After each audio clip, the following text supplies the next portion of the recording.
Hello. Well, this is my second stream tonight. I hope you noticed my first stream on impeaching Donald Trump. I guess I completed that about a half hour ago. I thought I would go on again in 10 minutes, but it turned out there were a couple of other things to do. So here I am. I'm back now with my second stream of the night. And I guess the title of this is Inhuman Behavior. And it was inspired by events that had happened in Boston where the police destroyed the wheelchairs of some homeless people. There was an article carried in Common Dreams about that, and I will share the article in just a moment. I put the link in the description. And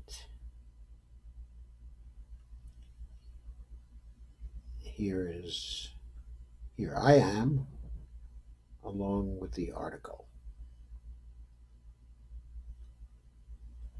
So let's go through it, then I'll comment on it.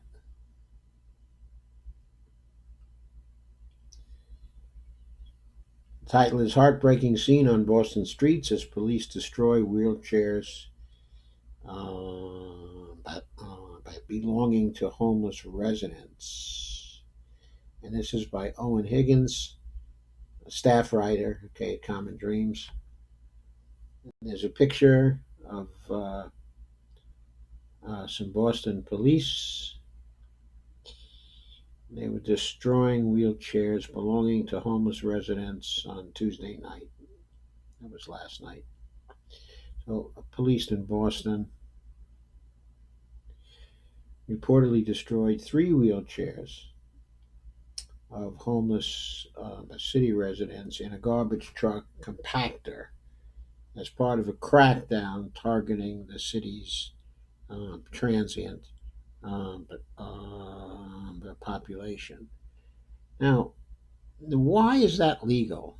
I don't understand why that is legal. I mean, please explain it to me. Why can they just confiscate the wheelchairs of the homeless city resident? Okay, is it going on under civil asset forfeiture, or is there some other law? But I thought we all had the right to life, liberty, and property, which could not be taken from us without the due process of law. I don't see a lot of due process here.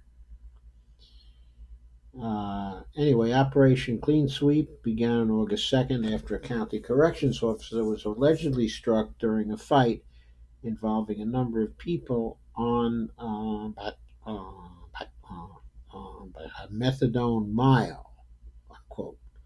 The stretch of the city near Massachusetts Avenue and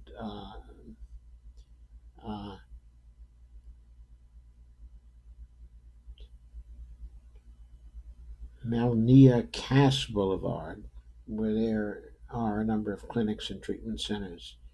The area has a high homeless population, many of whom have been the target of the operation, and the 5 days and counting it has continued. The destruction of the wheelchair is only the latest incidents involving the trashing of the possessions of homeless people in the operation. So they took the belongings of the homeless people as well. I mean, as well as the wheelchair. Okay, the wheelchairs, okay, were belongings of them, but they threw other stuff in too. Uh, they brought in the dumpster truck and they crushed the wheelchairs.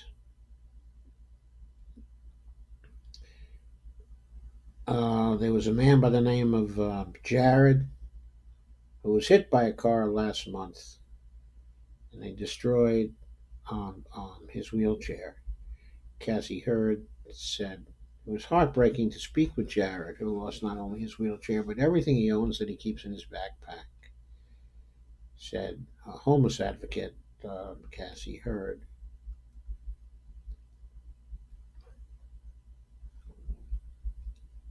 Here's a picture which is presumably okay of Jared. He has his leg in a cast and he can hardly walk. His pants are falling down. He's walking with a cane, and they confiscated and destroyed his wheelchairs. The article says tax dollars at work, crushing wheelchairs.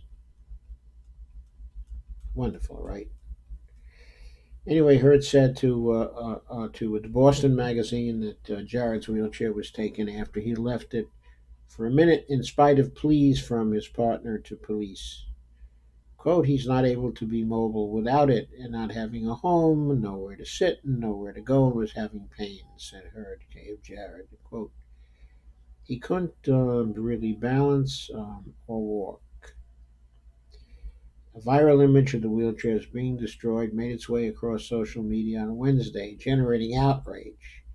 And the police behavior was, quote, cartoon evil, unquote, tweeted the media reporter Adam Johnson, who also noted the largely unmentioned historical significance of the operation.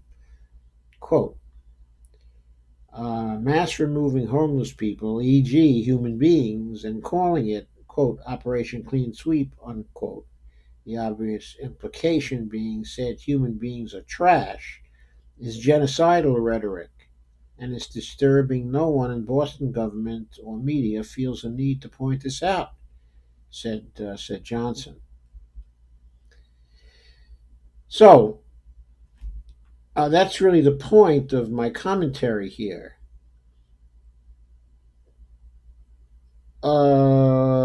The police and more people in the United States are acting to each other in inhuman ways without any sense of empathy or sympathy. They're just doing extreme things to other people. When you crush the wheelchair of a person and you refer to a person as being trash, okay, or you imply that, that's only a step away from the massacres that we saw in El Paso, okay, and Dayton, and various other places around the country. We're not thinking of people as other human beings. We're thinking of them as things to be pushed out of the way.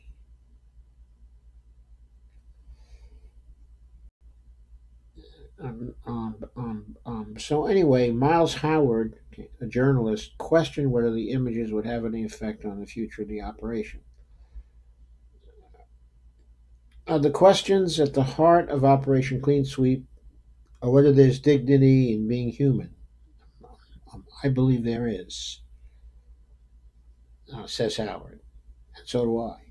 And whether government should honor that intrinsic dignity. I believe it should, he says, unquote. Quote again. Boston Mayor Marty Welsh has chosen to treat the homeless as subhuman trash. What do you think? Unquote. Court Watch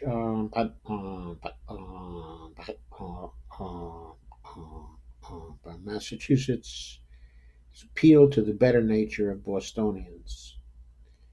Quote, can we all agree that it is inhumane and cruel and a waste of resources to crush the wheelchairs of people who are living on the street after a car accident in a full body cast? Unquote, the group but tweeted.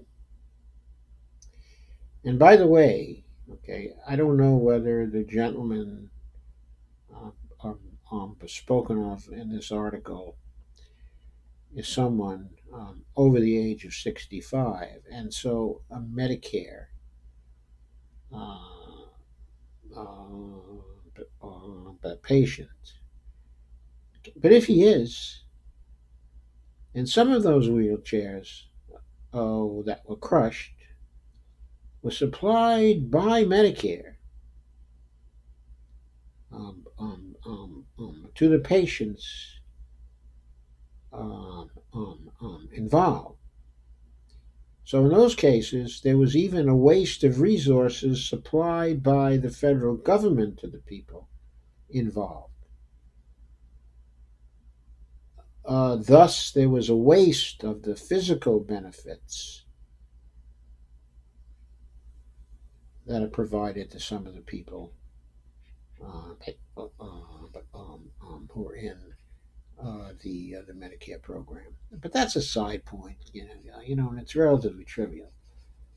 The basic thing here, the basic issue, is treating people in an inhuman way.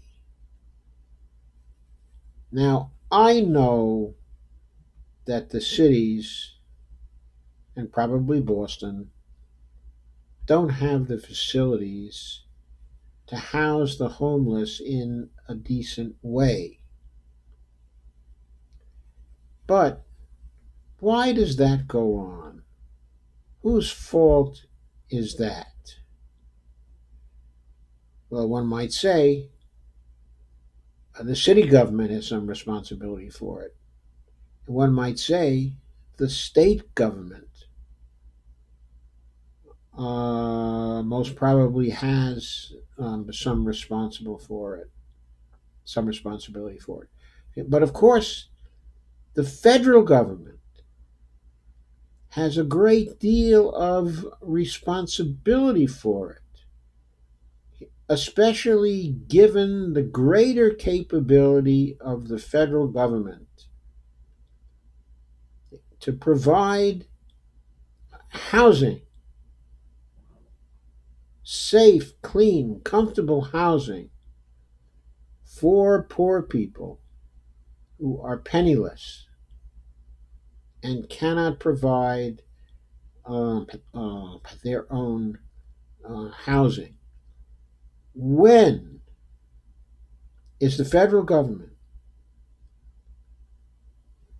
or I should say, when are we going to free the federal government of the idea that it has to be running on austerity, that it doesn't have the fiscal capacity to create human conditions for all American citizens and for all residents of the United States, whether they can afford to provide housing for themselves or not?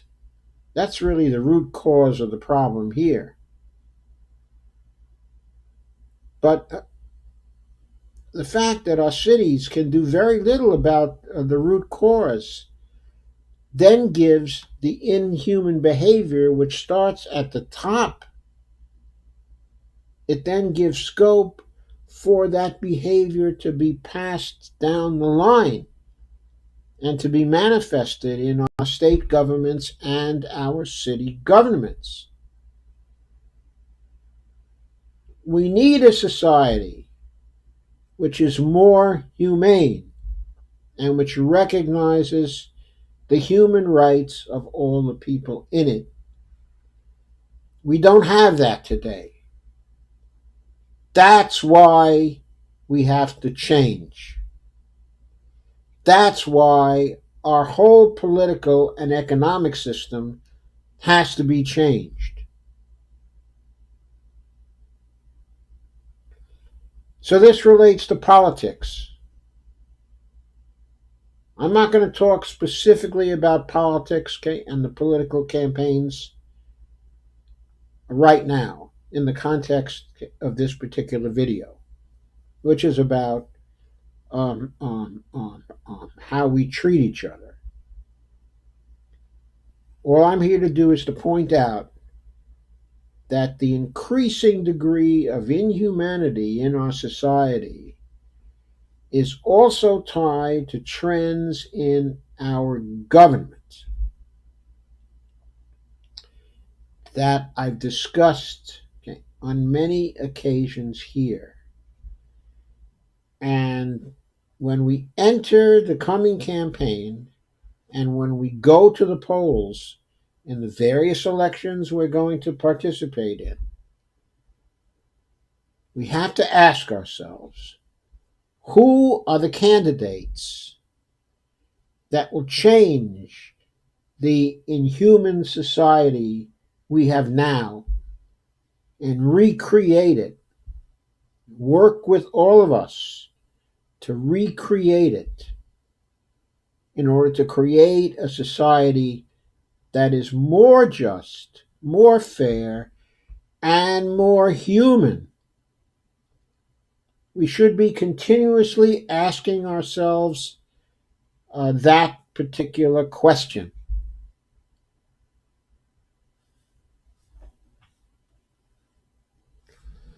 So that's what I would like you to ask yourself and ask your families and ask your friends and ask everybody you know on social media. Who are the candidates who are going to do anything about this? And who are the candidates who are going to let the inhumanity to continue and to deepen and to broaden and finally to destroy us? I have my own answers to that question. I'm not going to express them in this particular video. But that's the question that I think you really have to ask. Okay, so that's 2 streams tonight. Okay, so I'm going to sign off. But for now, I'm going to end this particular live stream for now.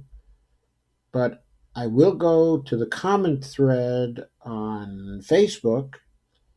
And if you have any comments or questions, okay, I will return your comments and I will answer them there.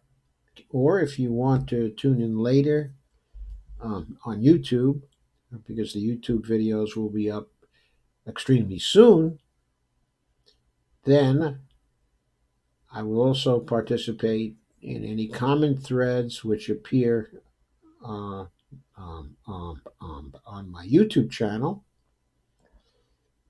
in connection with the 2 videos that I did this evening. So thank you for coming, and I'm going to end the stream now.